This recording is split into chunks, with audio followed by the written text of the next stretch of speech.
हाय मेरे रवि रवि के बिंदास बोल में आपका स्वागत है। आज फिर एक नई चर्चा के साथ आपके सामने उपस्थित हुए हैं। दरअसल रामनगर में ई रिक्शा और ऑटो की भरमार हो गई है।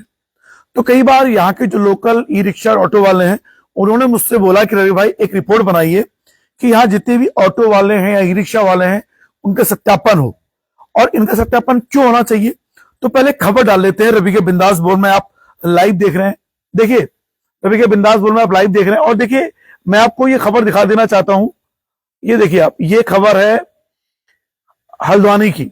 शहर में चालक बिना सत्यापन के बेधड़क दौड़ा रहे ऑटो। शर्मनाक घटना के बाद शहर में दौड़े ऑटो स्थापन का निर्णय। देखिए दरअसल राम हल्द्वानी में एक ऑटो में एक लड़की के साथ बदतमीजी हुई, रेप हुआ, और उसके बाद वहां के जो संगठन थे, वहां हिंदू संगठन, उन्होंने धरना प्रदर्शन किया।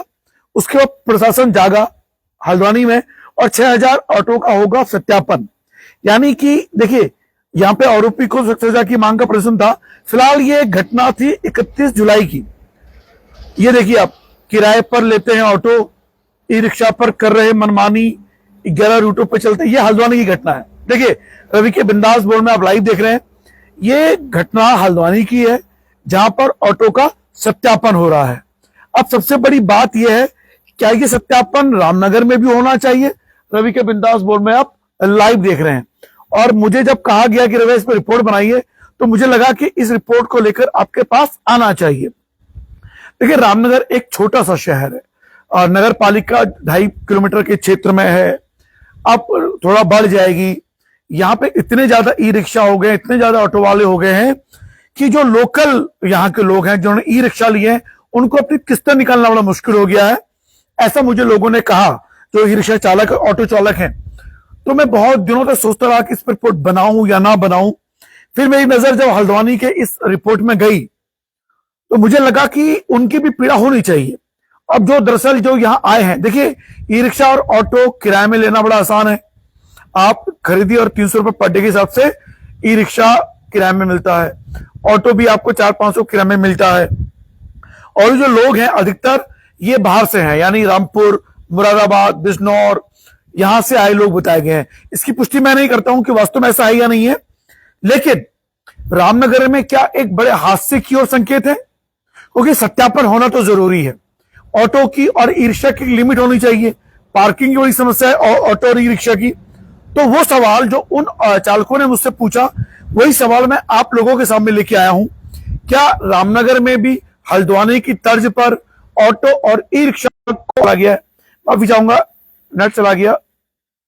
देखिए फिलहाल थोड़ी देर नेट चला गया था। तो इस विषय पर क्या वो जो रामनगर के लोकल ई रिक्शा चालक हैं या ऑटो चालक हैं, जो ऑटो मालिक हैं, रिक्शा मालिक हैं, उन्हें बड़ा नुकसान हो रहा है। तो ये कह रहे हैं कि रवि सर आप ये रिपोर्ट बनाइए। तो एआरटीओ विभाग और पुलिस विभाग को क्या वास्तव में सत्यापन के लिए आगे आना चाहिए? यह डिटेल तो होनी चाहिए कि यहाँ कितने ऑटो दौड़ रहे हैं और यहाँ पे कितने ई रिक्शा हैं। इस विषय पर किसी भी प्रदेश का व्यक्ति कहीं भी आके ऑटो चला सकता है, लेकिन मांग है सत्यापन की, क्योंकि ये पता ही नहीं है कि कौन किसका ई रिक्शा चला रहा है। और ये सत्यापन पुलिस में होना चाहिए। और अब देखिए सत्यापन का जो नया नियम है, उस सत्यापन के नए नियम के तहत आप जिस जगह रहते हैं, मान लीजिए आप रामपुर रहते हैं या मान लीजिए आप मुरादाबाद रहते हैं, तो जिस थाना क्षेत्र में आप रहते हैं उस थाना क्षेत्र से आप लिखवा के लाएंगे कि भैया आप इस क्षेत्र के रहने वाले हैं और आप बेदाग छवि के हैं। क्योंकि रामनगर में ये देखा गया, उत्तराखंड में देखा गया कि कई तरीपार लोग इन इलाकों में रहे, अपराध किया, जब पकड़ में आए तो पता चला ये तो उस इलाके का तड़ीपार है, और जो किराए में रख रहे हैं वो भी सत्यापन नहीं कर रहे हैं। तो ये जो ऑटो वाले और ई रिक्शा वाले बाहर से आए हैं, इनके सत्यापन की मांग उठी है रामनगर के लोकल ई रिक्शा चालक और ऑटो के द्वारा, जो मेरे पास उन लोगों ने अपनी दरख्वास्त लाए और शिकायत की। तो मेरा सवाल आप लोगों से है जो ये वीडियो देख पा रहे हैं, क्या रामनगर के ऑटो रिक्शा चालकों की मांग सही है? रामनगर में भी हल्द्वानी की तर्ज पे क्या बड़ा हादसा हो सकता है? क्योंकि हल्द्वानी में जो ऑटो चालक बताया गया, देखिए घटना हुई थी यहाँ पे। देखिए तो दुष्कर्म के आरोपी को सजा की मांग की गई थी और वो जो ऑटो चालक था वो हल्द्वानी का था ही नहीं, वो बाहर का था। वो ऑटो हल्द्वानी में चला रहा था। वैसे ही रामनगर में भी अगर ऐसे बाहर के ऑटो वाले हैं, ई रिक्शा चालक बाहर से आए हुए हैं, और अगर वो कोई रात में किसी सवारी को लेकर जा रहे हैं, लूट पार कर दें, किसी महिला के साथ छेड़छाड़ कर दें, तो ऐसी स्थिति में उन्हें पुलिस कहां पकड़ेगी अगर सत्यापन नहीं हुआ होगा तो बिना निवेदन के साथ दरख्वास्त कल इस विषय पर हम ARTO रामनगर कोतवाल रामनगर से मिलेंगे और इस विषय पर उनकी मांग को जायज करेंगे। क्या इस तरह की व्यवस्था होनी चाहिए, या जिस तरीके से हल्द्वानी में आंदोलन छेड़ा इन ऑटो और रिक्शा चालकों की सत्यापन के लिए, तो क्या रामनगर में भी ऐसे आंदोलन की जरूरत है? अभी तो वो ऑटो रिक्शा जो प्रभावित हो रहे हैं, जिनकी रोजी रोटी छिन रही है, बाहर के कथित तौर से जो बाहर से आए हुए यहां लोग हैं,